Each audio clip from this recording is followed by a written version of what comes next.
I've always felt that land remembers things, you know, not just the big storms, the seasons of drought or the hard freezes, but the little pains, the sweat that stains the hatband, the busted knuckles from fixing fence lines in January, the quiet pride of owning something that was handed down to you, generation to generation. That land, to me, it's not acreage on a tax bill. It's a living history. My name is Caleb Thorne, and Wilder Mesa Ranch, 250 acres of rolling juniper, scrub oak, and dusty cattle trails, has been in my family since 1948. It was everything until one morning, and 10 garbage trucks showed up on my driveway, and the HOA president told me that was just the start of my consequences.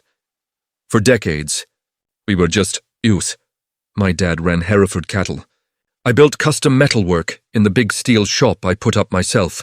The air smelled like creosote and alfalfa mixed with the faint, good scent of motor oil, and the only traffic was the mule deer crossing the trails at dawn. Life moved slow, deliberate, and honest. Then came Azure Creek Estates, creeping in like a slow-moving virus half a mile east.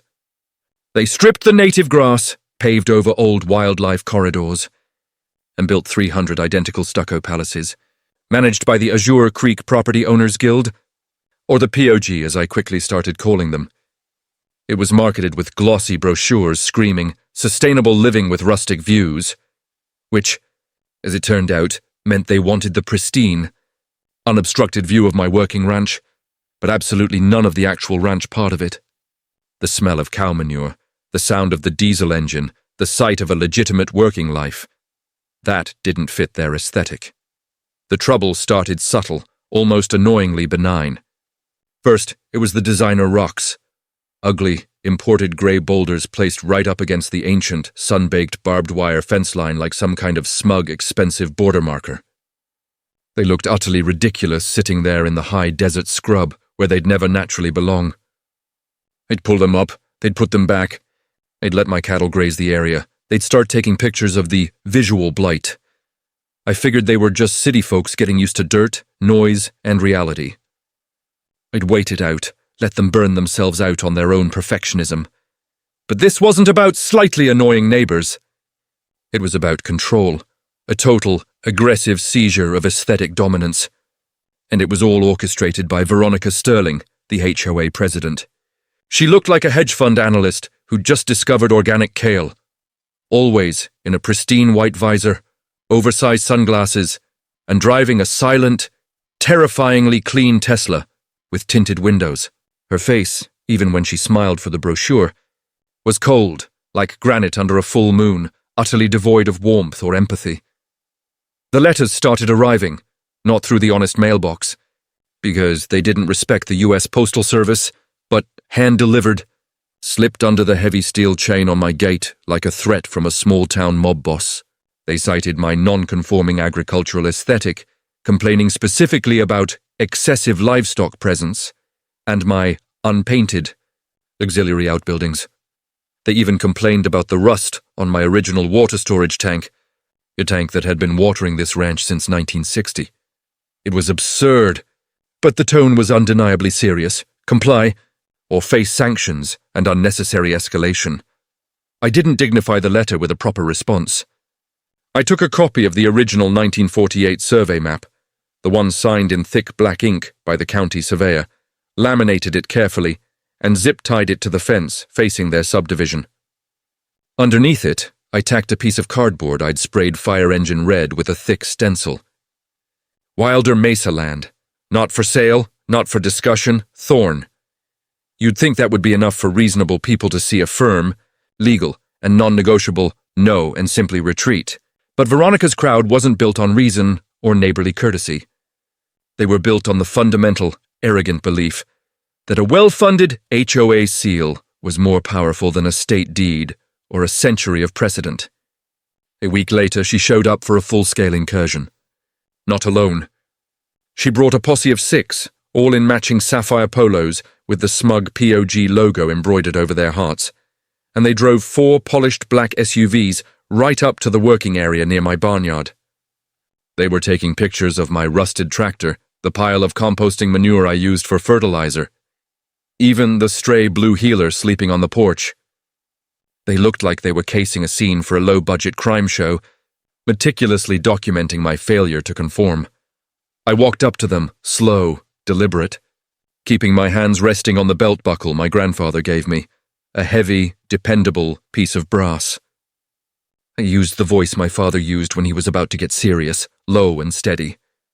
"Morning," I said, flat as the desert floor and just as dusty. "You folks got a search warrant, or just a deeply bad sense of boundaries?" The guy with the clipboard, a skinny, nervous shark in an ill-fitting suit who smelled faintly of cheap cologne and desperation, stepped forward. He cleared his throat. "Mr. Thorne, this is an informal community impact review. We are the Architectural Standards Committee. We're here to help you achieve compliance." He sounded like he was reading from a script printed on non-recycled paper. I didn't even look at the paper he nervously held out. I stepped into his personal space, just close enough to make him smell the diesel on my jacket, the honest sweat of a man who works outdoors. "You are trespassing," I stated clearly, my voice devoid of inflection. "This is private property.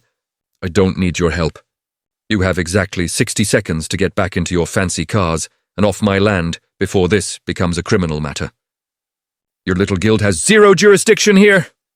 Veronica, standing behind him, stepped around with a cold, almost amused look.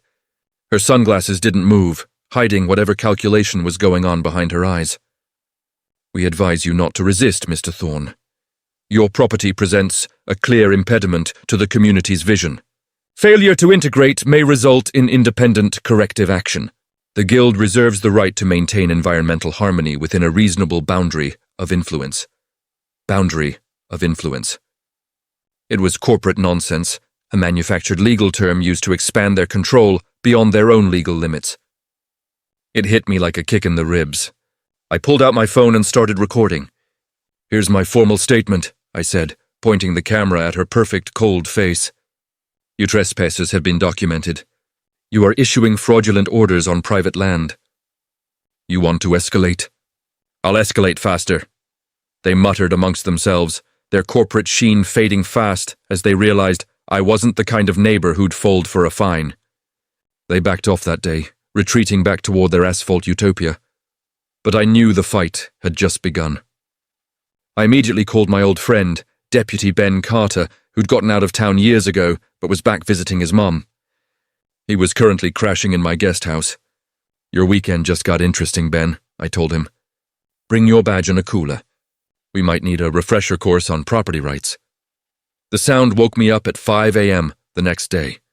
It was an industrial roar, a low, grinding growl that rattled the window panes of the old farmhouse and made the dogs howl mournfully. I pulled on my jeans, grabbed the old lever action off the rack, not to use, just to be seen. To show them I was armed and aware, and stepped onto the porch. The sight made my blood run instantly cold, then instantly hot. 10 enormous, city-grade white dump trucks, unmarked, silent and intimidating, were crawling up my gravel driveway like a mechanized funeral procession. They looked like something deployed by the National Guard. They spread out near my north pasture, right next to the fence line, engines idling, hydraulics beginning to hiss. I ran toward the lead truck, shouting, "Get off my property! This is private land! Turn around!" The driver, a big guy with a dead-eyed stare and a toothpick hanging out of his mouth, didn't even look at me. He just kept rolling, slow, deliberate, contemptuous, following a pre-planned route. Then the beds lifted, and the garbage came. It wasn't just old newspapers. It was construction debris, raw, toxic, and massive. Splintered cabinets, chunks of concrete, old roofing shingles, soiled insulation foam, broken toilets and sinks. One truck dumped what looked like the remains of a nursery remodel, a pink crib frame, stuffed toys, and gallons of dried grey paint. It covered my prime grazing land like a plague, steaming and baking instantly in the morning sun. It was an instant, full-scale, catastrophic landfill, an intentional act of vandalism that went far beyond fines or neighborhood disputes. I ran to the nearest driver who'd climbed out, holding a manila envelope. "What in God's name are you doing?" I shouted, my voice cracking with fury over the sickening metallic crunch of waste hitting dirt. He just shoved the envelope at me. "Delivery. Property Enhancement Initiative. I snatched it. The POG seal was on the corner, no signature, just a single chilling typed line. Since you have declined formal integration, we are proceeding with independent corrective action. This is a demonstration of non-compliance consequences. Enjoy your sample of the future. That was the line. That was the moment the game stopped being about neighborhood aesthetics and became a coordinated, aggressive felony. I didn't finish shouting. I sprinted back to the house, dialing 911, and then grabbed Ben. Ben, barefoot and rubbing the sleep out of his eyes, took one look at the spreading mounds of foul-smelling debris and the 10 silent, menacing trucks. His eyes narrowed. He didn't need coffee to wake up. That, he muttered, pulling his police ID off the dresser, is felony illegal dumping, conspiracy to trespass, and ecological vandalism. This isn't neighborhood drama, Caleb. This is a RICO case waiting to happen. You stay calm. I'm calling the state boys. They just chose the wrong battlefield. The ranch smelled like a landfill for 3 days. It was an oppressive, sickening cloud of synthetic materials and spoiled filth that defied the clean, high desert air. The summer sun cooked that mess, the broken plastic, the spoiled sheetrock, the mildewed carpet, and the stench hung in the air like a cloud of pure spite. Buzzards circled over my hayshed, waiting for something to die beneath the debris, but the chaos had brought clarity. I was furious, yes, but that initial shock had hardened into quiet, cold resolve. I was no longer playing defense. I was preparing a sustained counterattack. Within minutes of Ben's call, the sirens were wailing. Local patrol cars, the county sheriff, and 2 clean green and white Suburbans from the state environmental unit converged on the scene. The dump truck drivers were stunned into silence. They hadn't expected real, serious law enforcement. They expected a grumpy old man to yell at them. They were questioned, and one nervous guy quickly spilled that a lady in a white visor had given him a cash envelope and a specific map. Another was caught trying to ditch a forged state disposal authorization form, a clumsy fake, but it carried my address and, chillingly, my forged signature on the bottom. The environmental unit seized the trucks on the spot. Phones were confiscated. The drivers were cuffed and loaded into cruisers, still protesting they were just hired muscle. Ben walked up to me, his uniform crisp despite the early hour, handing me a copy of the fake authorization form. I stared at my name, so crudely signed. Well, Ben said, his voice hard as dry concrete. They just declared war, I nodded, looking out at the ugly, steaming landscape. No, I corrected him, the dust and the stench filling my lungs. They just offered me the first shot. My attorney, Candace Stone, was a woman with a quick mind and zero patience for bureaucratic aggression. She specialized in property rights and had a reputation for chewing up developers and spitting out lawsuits. When I showed her the dump site, the state reports, in the HOA's smug little consequences note, she took a deep breath, muttered a word you can't say on YouTube, and said, Mr. Thorne, this isn't a civil suit anymore. This is a criminal conspiracy, fraud, and ecological terrorism, and we are going to treat the Azure Creek Property Owners Guild like the criminal enterprise it has become. We don't just sue them for damages, we end their operation. But we needed more than just the dumping to prove a widespread conspiracy. We needed a motive and an inside map, and thank God for Stanley Finch. Stanley was a quiet guy, a meticulous accountant who had been on the Azure Creek POG board until Veronica forced him out 6 months prior, when he started asking too many questions about the budget. He hated her particular brand of manufactured perfection and the way she treated the community like her private kingdom. He saw her for the petty tyrant she was. He showed up at my gate one evening, not in an SUV, but a rusty old pickup, clutching a thick, dog-eared file he'd kept hidden, like it was the holy grail of corruption. I gave him a strong iced tea, and he opened the file on my porch swing, the shadows lengthening over the still stinking pasture. The documents he had, they weren't just board minutes. They were a roadmap of greed and systemic corruption. He had expense reports showing massive budget discrepancies, internal memos where Veronica personally approved reallocating community beautification funds towards strategic environmental enforcement initiatives, which, we all knew now, meant funding the illegal garbage raids. Worse, There were copies of internal board votes approving large capital expenditures. But according to Stanley, those votes never actually happened. She was running this place like a monarchy, Caleb, he told me, his voice low with years of frustrated anger, pointing to the signatures. Look close. They're photocopies poorly done. She was forging the board's consent for over a year to fund things like property surveillance and aggressive outreach on the borders. Candace looked at the file, then at me, her eyes shining with professional hunger. The dumping is trespassing and vandalism. This, she tapped the file, is conspiracy to commit fraud and potentially racketeering under state law. We are going to bury her under a mountain of legality. Our lawsuit hit the wire like a thunderclap. Thorne versus Azure Creek POG. Enel media vans parked outside my fence line for a week. Their satellite dishes aimed at my fields, and suddenly, Local Rancher versus Rogue HOA was the headline of the month, but Veronica was not done. She didn't flee. She just changed uniforms. The day after our suit was filed, I got a new legal notice. Not from the HOA, but from a company I'd never heard of.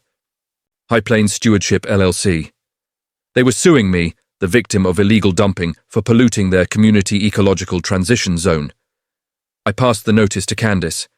She scanned the fine print and smirked. Cute, new company. Incorporated 4 days ago in a shared office suite in Denver. Managing Officer V. Sterling. Veronica had donned a new mask. High Plains Stewardship. No HOA ties, just a concerned environmental group looking to preserve ecological balance. She was trying to weaponize environmental law against me, using the language of green living as a tactical shield to regain control. Then came the third body blow. The court date for High Plains' injunction against me was set ludicrously fast, in bypassing standard procedure, and the assigned judge was Judge Miles, a man known in this county for rubber stamping every project pitched by developers and real estate trusts. Candace didn't trust him. Our motion for recusal was instantly denied. That's when Ben, Deputy Carter, stepped back in. He pulled strings, leaned on contacts he'd made years ago in the state capital. 48 hours later, we had the file. Judge Miles's wife, Ilara, had been quietly paid a hefty consulting fee 2 years prior. A tidy sum of $25,000 funneled through an untraceable Azure Creek HOA grant fund, not declared. Not official. Just a buried payout directly connected to Veronica's organization. Ben didn't hesitate. He took that file straight to the State Ethics Board, his face set like concrete. The next morning, the local paper's banner headline screamed, "Choice scandal deepens, judges' ties exposed, recusal demanded." The momentum shifted violently. Judge Miles was temporarily suspended. The High Plains hearing postponed indefinitely. Veronica's entire carefully constructed strategy, the dumping, the shell company, the fixed judge, took a direct hit to the engine block. Candace filed a third, blistering complaint directly with the Attorney General, accusing the POG and its affiliates of racketeering, then coordinated with the State Environmental Inspector to confirm that all the forged waste disposal documents traced back to a single printer in the High Plains Stewardship Office. The HOA board, which Veronica had been running by fiat, began to crack under the scrutiny. One member, a woman named Cheryl, broke rank. She issued a public statement.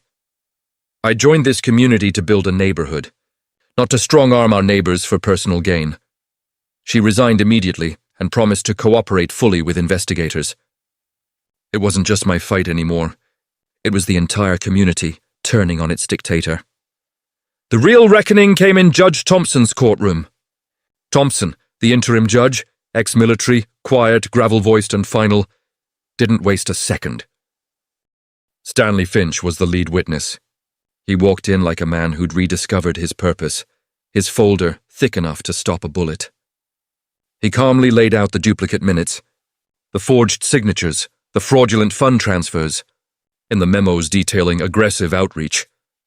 Then came Cheryl, describing closed-door meetings where Veronica demanded strategic pressure on non-conforming residents like me, like the retired vet who got fined 8 times in 1 month for a non-standard mailbox, and the widow whose vegetable garden was labeled unsanctioned landscaping, The final nail in the coffin came from the state forensics team. They retrieved a deleted email chain between Veronica and her husband, discussing liability shielding via third party. Incorporation. Lawyers speak for. Let's create high plains so it takes the heat if Caleb pushes back. Judge Thompson didn't yell or pound the gavel. He just sat back, let the silence hang over the courtroom for what felt like an eternity, then quietly spoke 2 words.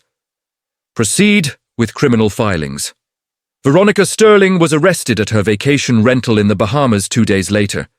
6 charges: conspiracy, illegal dumping, forgery, abuse of public funds, and criminal misrepresentation of corporate identity. Her husband was picked up shortly after. The first thing the county did was seize the HOA reserve accounts. The best part? The state designated a restitution fund paid directly from those seized funds. The first name on the list for reimbursement was Caleb Thorne. They sent licensed, state-monitored contractors to clean every last piece of trash, every shard of ceramic, every spoiled patch of dirt from my property. They even reseeded the damaged pasture. The ranch somehow looked better than it had before the war started. I spent a full Saturday pulling down the old wire and putting up new, heavy-gauge metal fencing. Motion sensors, surveillance cameras, and a brand new sign, Wilder Mesa Ranch, private land. Violators will be photographed, mocked and prosecuted, in that order. Below it, a final message, black paint on fresh cedar. POG free zone since 1948. The quiet that followed hit harder than the chaos ever did. No more white visors, no more Teslas slowing down by the fence. Just the wind, the lowing of the cattle, and the memory of a fight won not just for me, but for every homeowner who just wants the freedom to plant a vegetable or fix a fence without getting permission from a petty tyrant. Ben and Stanley came out that weekend. We sat on the porch, watching the sun dip over the newly clean, quiet mesa. We toasted to hard-earned freedom. Not just mine, but everyone's right to their own dirt. To the little things. The war was over, the fence still stood, and the land finally breathed easy again. But let me ask you something. Do you think justice was truly served? Did Veronica and her husband deserve years in jail for a homeowners association dispute?